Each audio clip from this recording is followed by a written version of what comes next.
بسم اللہ الرحمن الرحیم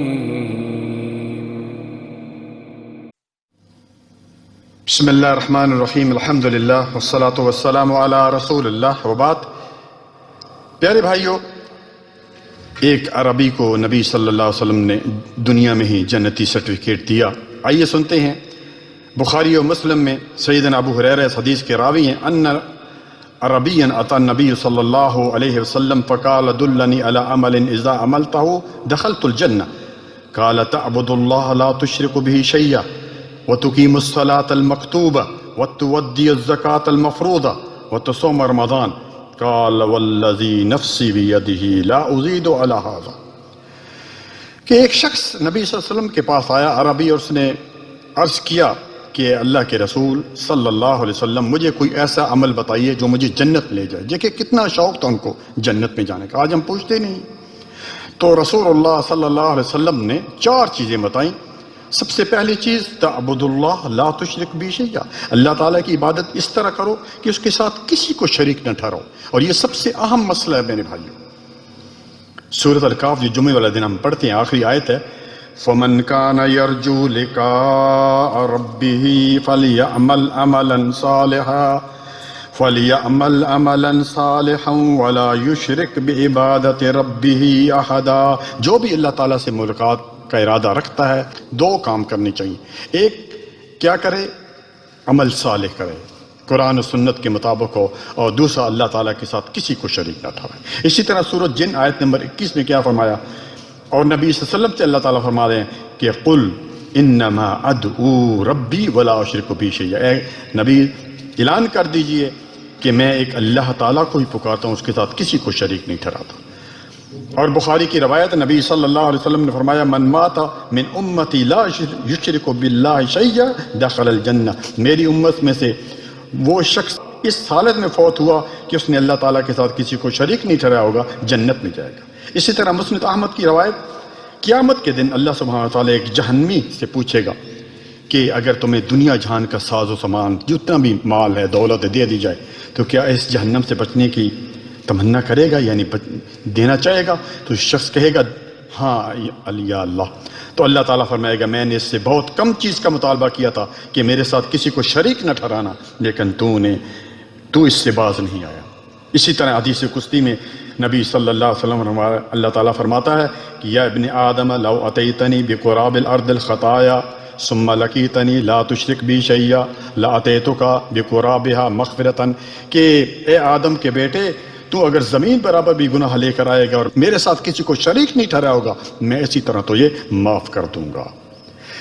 تو میرے پیارے بھائیوں، پہلی چیز جو بتائی کہ اللہ تعالیٰ کے ساتھ کسی کو شریک نہ ٹھہرانا، اور آج یہ بہت زیادہ ہے کہ مسلمان ہے، نماز بھی پڑھ رہا ہے، روزہ بھی رکھ رہا ہے، حج بھی کر رہا ہے، اور اس کے ساتھ اللہ تعالیٰ کے ساتھ شریک بھی ٹھہرا رہا ہے۔ اور مشرکین وہ بھی تو اسی طرح سے اللہ تعالیٰ کو مانتے تھے۔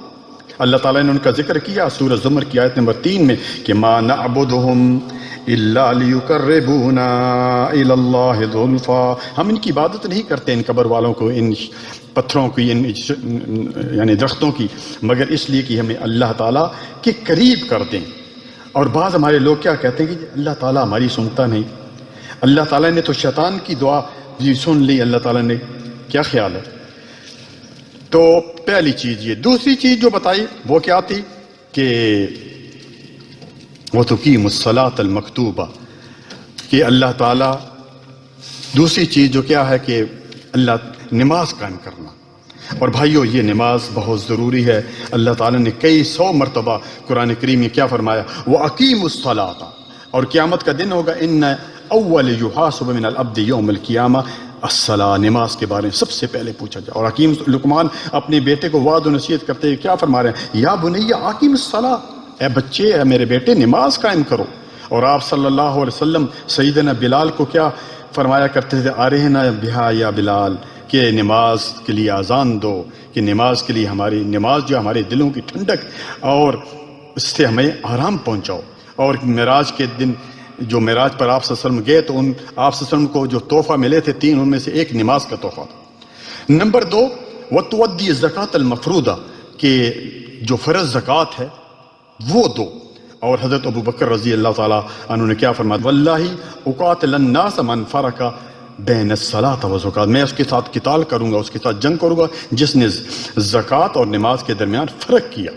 اور یہ جو ہے جو ارکان ہیں ان میں تیسرا رکن ہے بھائیو زکوٰۃ۔ اور چوتھی چیز جو ہے وہ رمضان کے بارے میں فرمایا کہ وصوم رمضان، اور رمضان کے جو ہے وہ روزے رکھو۔ نبی صلی اللہ علیہ وسلم نے کیا فرمایا؟ من صام رمضان ایمانا واحتسابا غفر له ما تقدم من ذنبه، بخاری کی روایت ہے، جس نے ایمان اور ثواب کی نیت سے رمضان کے روزے رکھے اس کے پچھلے گناہ معاف کر دی جاتے ہیں۔ وہ شخص جس نے یہ سوال کیے تھے، اس شخص نے وہاں پہ کھڑے ہو کر کہا کہ کیا کہا تھا کہ میں اس سے زیادہ نہیں کریں گے، والذی نفسی، یعنی قسم کر کے کہا کہ لا ازید ھذا علی ھذا، میں اس سے زیادہ کچھ نہیں کروں۔ یہ جو چار چیزیں آپ صلی اللہ علیہ وسلم نے بتائی ہیں، انہی پر عمل کروں گا۔ تو آپ صلی اللہ علیہ وسلم نے کیا فرمایا تھا کہ جس شخص نے اگر جنتی شخص کو دیکھنا ہے، اگر کسی نے جنتی شخص کو دیکھنا ہے تو وہ جا رہا ہے۔ سبحان اللہ۔ تو میرے پیارے بھائیوں، کیا ہم ان چار چیزوں پر عمل نہیں کر سکتے؟ یعنی اللہ تعالیٰ کے ساتھ کسی کو شریک نہ ٹھہرائیں، نماز کی پابندی کریں، فرض نماز ادا کریں، اور اسی طرح جو ہے فرض زکوٰۃ دیں، اور اسی طرح رمضان کے روزے رکھیں، اور جنت پہ چلے جائیں۔ اللہ تعالیٰ ہم سب کو عمل کرنے کی توفیق عطا فرمائے۔ وصلی اللہ علی نبینا محمد وعلی آلہ وصحبہ اجمعین۔ جزاکم اللہ۔